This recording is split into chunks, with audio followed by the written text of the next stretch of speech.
All of this is 100% connected, because while you have governors like Ron DeSantis in the state of Florida doing this, you also have congressional characters on the national stage in the halls of Congress who are actively supporting what Vladimir Putin is doing in Ukraine.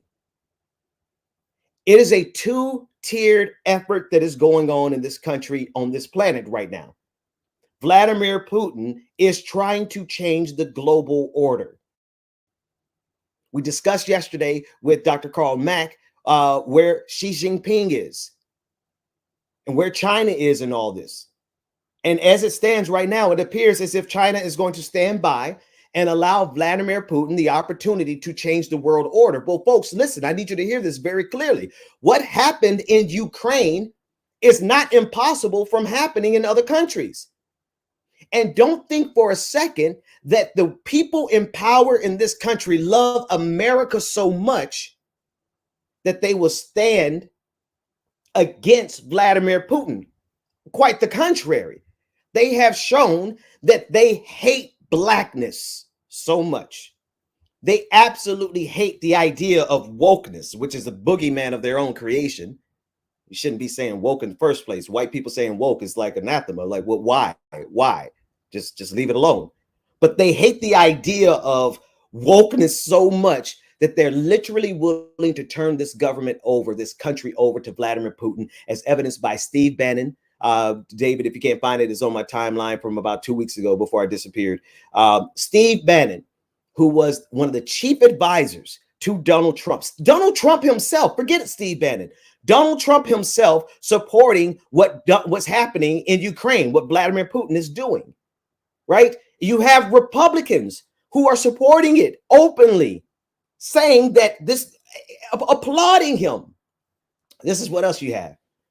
You also have a list of actors inside the United States of America who are undermining our democratic structure, who are preparing this nation to be controlled by the same type of firm authoritarian grip that Vladimir Putin has over Russia. Those people are in power right now.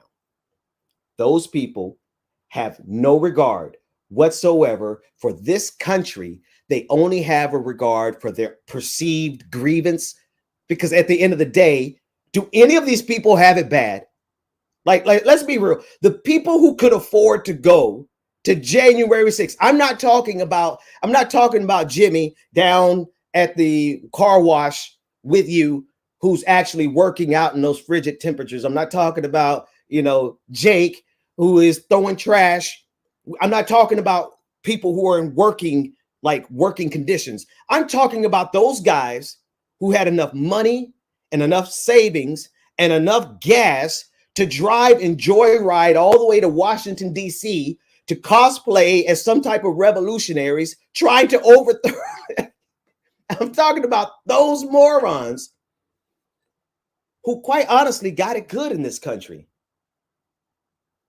They are so upset about not having everything that they ever dreamed of. Matter of fact, they're so upset that you have the nerve to want to have pronouns. I swear on everything, folks. Because you want to use pronouns, they, them.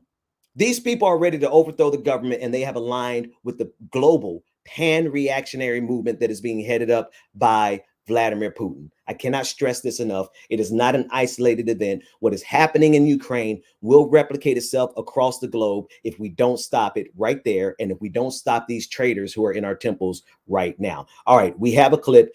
This is the clip that I was discussing. David, let's run it. And the reason that Putin ain't woke, he is anti-woke. The Russians, people still know which bathroom to use. They know how many genders are there in Russia? 2. Okay, that's all of a sudden that's not they don't have the flags. They don't have the pride flags outside on their. They don't have boys swimming in girls' college swim meets. How backward! It's embarrassing. How savage! How medieval! How medieval! This is why this whole thing's a scam. It's a total and complete scam. And here's the beauty of it. I'm sorry. Are we really ready to turn over the United States of America to Vladimir Putin because of trans women? They need you to be so afraid of the LGBTQIA community, particularly the trans community, that you would be willing to serve Vladimir Putin. And again, I want to make the distinction because there's plenty of Black people who have been down with Russia for a very long time. Check out Paul Robeson. Like, we're not going to play into the McCarthyism of reducing Russia down to some kind of scary communist. Russia's not even communist. Let's get that right, right? Russia is authoritarian and it's very capitalistic. They are very greedy over there. They have the profit motive over there. They have billionaire oligarchs who happen to also be white nationalists. Okay, so I just want to make that distinction. But we're not doing the Red Scare McCarthyism that you would get in times before. But we have to be very clear about what is happening. And what is happening is that there is a fear that they need you to buy into. If they can make, I swear, it is this simple now. It's this simple now.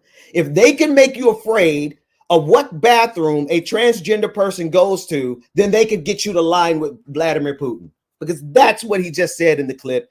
Don't take my word for it. Listen to it again.